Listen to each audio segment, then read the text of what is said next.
Աստղիկ բարեգործական հիմնադրամի տնօրենն եմ։ Առաջին մեր ծրագիրը Լոռու մարզի Հարթագյուղ համայնքում էր։ Սկսեցինք այնտեղ գյուղատնտեսության զարգացման ծրագիր անել։ Մենք եղանք համայնքի բնակիչ։ Մենք դարձանք իրենցից մեկը եւ սկսեցինք աշխատել։ Մարդիկ այսօր այդ հողից ստանում են բերք, վաճառում են, եկամուտ են ստանում։ Հաջորդ համայնքը Կուրթանն էր, Գյուլագարակ խոշորացված համայնքը, հասկացանք, որ այստեղ կարելի է սկսել կարի արտադրություն, որ բացեցինք 20 թվականին, պատերազմից անմիջապես հետո, տեղի կանայք հավաքվեցին, ովքեր որոշակի ձևով տիրապետում էին կարուձևին, այդպես ստեղծվեց Made in Կուրթանը։ Այսօր Made in Կուրթանը կարում է շատ որակյալ բաճկոններ։ Վահագնին մեր երրորդ շահառու համայնքն է հանդիսանում, այստեղ եւս երկրորդ կարի արտադրամասն է Made in Վահագնին։ Հասկացանք, որ մենք համայնքներում, գյուղերում մի մեծ խնդիր ունենք, որտեղ որ կա հաշմանդամ երեխա, դա ամոթ է համարվում եւ ընտանիքը փորձում է ինչքան հնարավոր է թաքուն պահել հաշմանդամություն ունեցող երեխային, իր տան անդամին։ Դա ինձ համար եղավ ազդակ, մեծ երազանք ստեղծել վերականգնողական կենտրոն, որտեղ այս երեխաները կզգան մեր աջակցությունը, մեր հոգատարությունը եւ կզգան, որ իրենք եւս իրավունքներ ունեն այս հասարակության մեջ, լիարժեք։ Իրենք ոչ մի բանով, ոչ մեկից չեն տարբերվում։ Քո կողքին վերականգնողական կենտրոնը իր հագեցվածությամբ այս պահին միակն է Լոռու մարզում։ Ունենք բազմաթիվ թերապիաներ, ռեաբիլիտոլոգն է այստեղ աշխատում, կինեզիստն է այստեղ աշխատում, էրգոթերապիստը, հատուկ մանկավարժը, հոգեբանը, լոգոպեդը։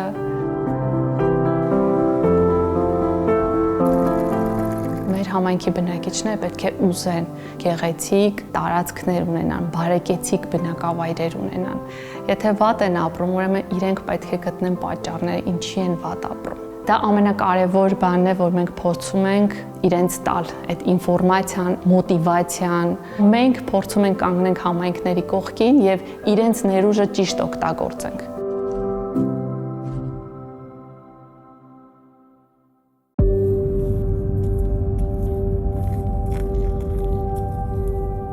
Մասնագիտությամբ ավագ նկարիչ վերականգնող եմ 15 տարի է արդեն իմ առօրյայի մեծ մասը անցկացնում եմ Մատենադարանում եւ մեր ձեռագրերի վերականգնման մեջ մենք երկար տարիներ օգտագործել ենք ճապոնական հատուկ ծառատեսակներից պատրաստված ձեռագործ թղթերը։ Ես եւ իմ գործընկերը Արտուրը Պետրոսյան երկար տարիներ ուսումնասիրել ենք հայկական այն ծառատեսակները, որոնք ունեն այն նույն ճյուղերը, այն նույն հյուսվածքները, որոնք օգտագործում են ճապոնական թղթարտադրության մեջ եւ երկար տարիներ ուսումնասիրությունների եւ տարբեր փորձերից հետո հիմնեցինք Մատենադարանում հայկական վերականգնողական թղթի արտադրամասը եւ մենք արդեն հայկական վերականգնողական թղթով Մատենադարանում նորոգում ենք մեր գրավոր ժառանգությունը։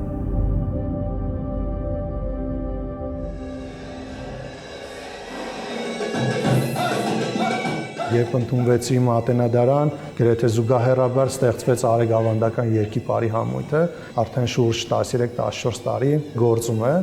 եւ մեր համույթը այս տարիների ընթացքում մոռացությունից փրկել է մի քանի պարանմուշներ, որոնք երկար տարիներ մոռացված են եղել եւ դրանց նոր շունչ ենք հաղորդել, նոր ձայնագրություններ ենք ստեղծել, դրանց համար ձեռք ենք բերել նոր տարազներ եւ կարծես թե այս երկու մասնագիտությունները, մեկը նյութական եւ մեկը ոչ նյութական արժեքների պահպանումն ու տարածումն է եւ հենց սրանք դարձան իմ ճախրանքի երկու թևերը։ Հայկական վերականգնողական թղթի վերջին ձեռքբերումը կարևորում եմ նրանով, որ տարիներ հետո համաշխարհային մշակութային ժառանգության մեջ կարողանանք մենք էլ մեր լուման ունենալ։ Իսկ մեր արտադրությունը ծառայի նաև այդ գրավոր ժառանգության վերականգնմանը։ Սա այն մոտիվացիան է, որ անընդհատ ձգտում ես առաջ գնալու։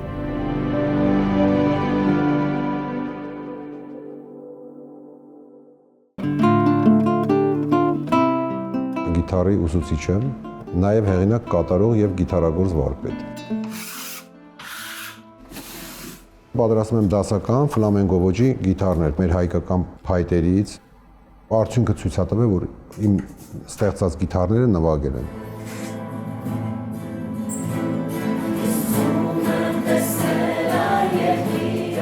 Գիտարագործությունը ինձ շատ է օգնել նաև աշակերտներին ուսուցանելու մեջ։ Արդեն 4-րդ տարին է, որ ես ստեղծել եմ մայստրո ստուդիան Եղեգնաձոր քաղաքում երեխեքի հետ աշխատելու համար։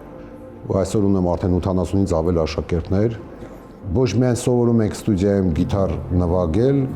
այլ նաև երգերի կատարողականի ու ստեղծագործական աշխատանքներ ենք շատ տանում։ Արդյունքն է նա, որ 10-ից ավել աշակերտներ ունեմ, որ իրանք արդեն երգեր են գրում, իրանք սեփական խոսքերը, երաժշտությունը։ Մասնակցում տարբեր փառատոների, միջազգային, հանրապետական, նաև հաղթանակներ շատ մենք ունենք։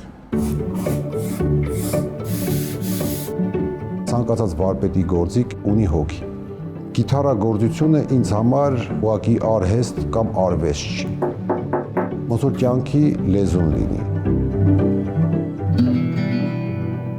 Մեր հայկական փայտը շատ գեղեցիկ հնչողություն ունի ծիրանենին, անկուզենին ու իմ նպատակն է հայկական գիտարով աշխարհին արդեն մատուցենք նաև մեր ձեռագիրը։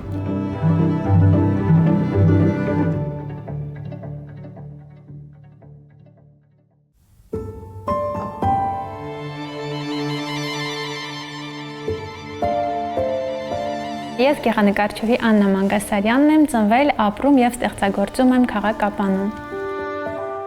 Արվեստում կարևորում եմ մարդկային զգացմունքները ու շատ հաճախ իմ գործերը հենց ամփոփում են մարդկանց էմոցիաներին վերաբերվող թեմաներ։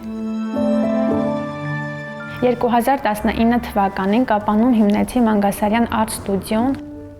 Ստուդիան ստեղծագործական տարածք է, որտեղ արվեստը դառնում է շարժում, լռություն եւ զգացում։ Միավորում է կերպարվեստը, կոնցեպտուալ մտածողությունը եւ ազատ արտահայտման կարողությունը։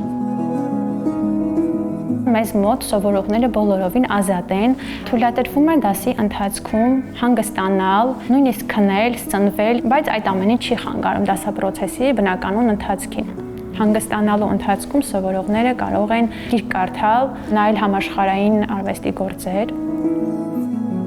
Մեր կենտրոնից օգտվում են նաև համայնքի գյուղերից կամ հարևան քաղաքներից, Քաջարյանից, նաև Գորիսից։ Մեր գործունեության ընթացքում ունեցել ենք մասնակցություն տարբեր մրցույթների եւ հանրապետական եւ մարզային, ինչպես նաեւ միջազգային մրցույթներ, որի շրջանակներում մեր սովորողները զբաղեցրել են առաջին տեղեր։ Անկախ նրանից մարդ ինչ ոլորտի մասնագետ է, եթե աշխատասեր է, աշխատասիրությունից ծնվում են բոլոր հաջողությունները։ Նույնը ասում եմ իմ աշակերտներին, որ աշխատասիրությունից է ծնվում ամեն ինչ, 1% տաղանդ է եւ 99% քրտնաջան աշխատանք։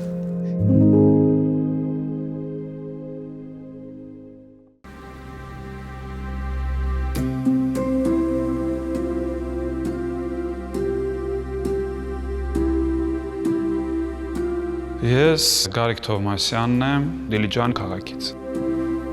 Ավարտել եմ Երևանի ֆիզիկական կուլտուրայի ինստիտուտի մագիստրատուրան։ 2006 թվականից աշխատում եմ դպրոցում որպես ֆիզկուլտուրայի ուսուցիչ։ Սկսեցի ես երազել սպորտային քաղաք ունենալու մասին եւ մինչեւ այսօր փոքր, բայց հստակ քայլերով գնում եմ առաջ։ Եվ այս ընթացքում արել ենք բազմաթիվ գործեր։ Դպրոցի տարածքում պատրաստեցինք պտտաձող բասկետբոլի զամբյուղ, ֆուտբոլի դարպաս եւ սկսեցինք այդտեղ բացօթյա մարզումներ կատարել։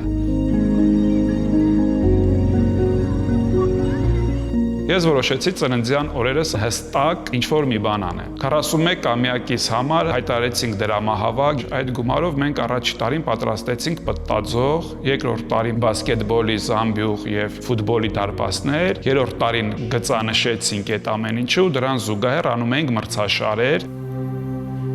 Ես հասկացա, որ պետքա մենք ունենանք քառամարտի խմբակ, լող, ինքնապաշտպանություն, հրաձգություն եւ շախմատ։ Մեր ազգաբնակչության մեծամասնությունը եթե տիրապետի այս 4 սպորտաձևերին, ինքը կլինի ուժեղ եւ ուժեղ մարդն է ունակ ինչ-որ փոփոխություններ անելու։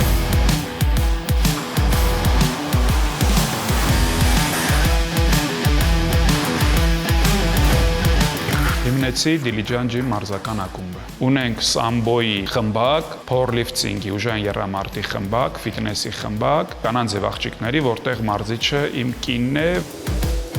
Սամբոն պարապում է ընկեր Արմանը, Եվրոպայի մրցանակակիր, իսկ ուժային եռամարտը ես եմ պարապում իմ օգնականների հետ։ 4 Զուգահեռաբար նաև լողի մարզիչ եմ, նաև Arc Diving Ֆեդերացիայի խորհրդի անդամ եմ։ Տրամադրությունը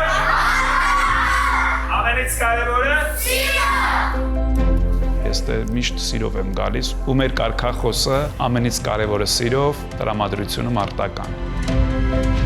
Եթե ուզում ես աշխարհը փոխես, պետք է սկսես քեզանից։ Հենց ներսումդ կարգ ու կանոն կա, աշխարհն էլ է սկսում կարգ ու կանոնով շարժվել։